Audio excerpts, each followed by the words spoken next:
It's strange how certain memories never fade, how a single childhood night can follow you through adulthood like a shadow that refuses to let go. This one has stayed with me for years. Every time I pass a dark alley, or hear children playing hide-and-seek at dusk, I feel it again. That creeping unease, the fear that someone might still be out there, waiting. It all happened one October evening, the start of fall, when the air smells like cold leaves and rain, and Halloween decorations start to appear in windows. My siblings and I were visiting our mom at her apartment. There were 4 of us, Jess, the oldest, and my sister, my brothers, Mike and Eli, and me. Our parents had divorced a couple of years before, and our dad, trying to be fair, would let us visit our mom every few weeks.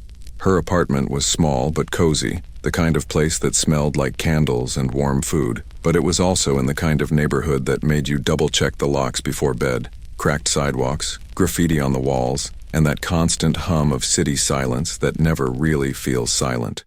The apartment building sat next to a narrow alleyway, long, dimly lit, and lined with dumpsters. It was technically an entrance to the rest of the complex, but it always gave me bad vibes, even before that night. Our mom lived on the 2nd floor, and despite the neighborhood, we loved visiting her. The place felt safe inside, mismatched furniture, soft blankets, the faint buzz of the old fridge. It reminded me of my grandma's house, old and comforting. Even better, our downstairs neighbors had 2 kids around our age, Zach and Chi-Chi, who we always played with when we visited. That night, Zach came up with the idea of playing hide-and-seek outside. It was almost Halloween, the air was cold, and the idea of playing in the dark felt like an adventure. My siblings agreed right away, and by 9 o'clock we all slipped outside, 6 kids running into the night. The parking lot was half lit by old orange street lamps, their light buzzing against the cool air. The glow barely reached the corners of the lot, where the shadows swallowed everything else. We all gathered in a circle and did the usual, bubble gum, in a dish, until Zach ended up being it. When he started counting, everyone scattered. Laughter echoed through the night as we ran, sneakers crunching gravel, the faint hum of cars in the distance. Jess and I ran together. She was always the one I stuck with. We darted behind the building and slipped down the narrow alley, toward the back where the dumpsters were lined up. It was dark there, only a single flickering light hanging above. Perfect hiding spot. "Ready or not, here I come," Zach shouted from somewhere in the distance. We pressed ourselves against the wall and waited. The night grew quiet, the kind of quiet that makes every drip from a pipe sound like footsteps. Minutes passed. My heart started to slow, replaced by impatience. "Maybe we hid too well," I whispered. Jess laughed softly and said, "Maybe we should just go back. It's getting late anyway." We started moving, stepping around trash bags, whispering jokes, and that's when we saw it. At the far end of the alley, under that lone flickering bulb, stood a figure.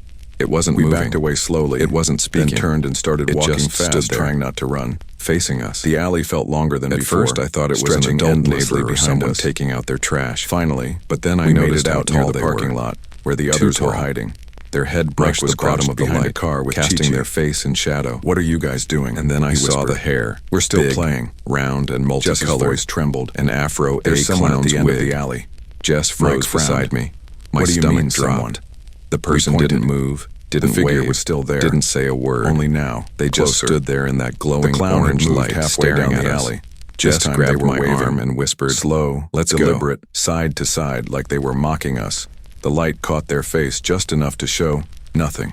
It wasn't normal makeup. Their entire face was painted black except for 2 white circles where the eyes should be. No smile, no mouth, just that blank stare, and then Chi-Chi screamed. We spun around, and there, behind us, near the corner of the building stood another one, another clown. This one was taller, thinner, with green hair and long stretched legs like stilts. They didn't speak either. They just watched. That was all it took. We ran. Chi-Chi bolted toward her apartment. Mike followed. Jess and I sprinted up the stairs to Mom's place, slamming the door shut behind us. Inside, our hearts were pounding, breaths sharp. Eli was already there, sitting with Mom, his face pale. He'd seen one too. He told us he had been hiding in the courtyard bush waiting for Zach to find him. He'd heard footsteps and assumed it was part of the game, but when he peeked out, he saw shoes that didn't belong to any of us, long, oversized clown shoes. Then he heard Zach's voice calling his name from the opposite direction. When he turned, the clown was standing over him, bending low enough that their painted face filled his vision. Eli had run straight to Zach's apartment and told his parents everything. Zach and his family called our mom, who'd been waiting anxiously for us to come back. When we finally burst in, she hugged each of us tight, whispering that everything was fine now. But she looked worried, like she wasn't sure she believed her own words. We locked every window, every door, and for a while it seemed like it was over. But later that night, after everyone fell asleep, I woke up thirsty. I remember it so clearly, the moonlight on the floor, the soft hum of the fridge. I got up quietly so I wouldn't wake anyone. The apartment was silent, except for the faint sound of wind through the alley. As I opened the fridge for a bottle of water, I heard something, a faint tapping sound. At first I thought it was the pipes. Then it came again, sharp, deliberate. Tap, tap, tap. It was coming from the window, the kitchen window, which didn't make sense. We were on the second floor. Curiosity, or stupidity, made me walk toward it.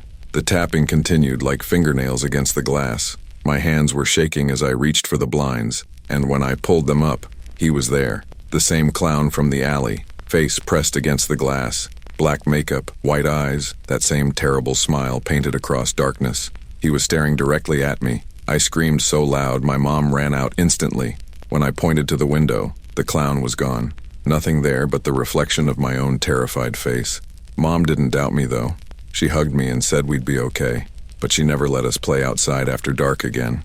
And from that night on, I couldn't look at alleyways the same way. Couldn't hear laughter in the dark without thinking someone was watching. We never found out who those people were, if they were pranksters, neighbors, or something else entirely. But I know what I saw. A pair of clowns, standing in the alley, waiting. And every now and then, when I dream, I still see them, standing under that orange light, waving, slow and silent.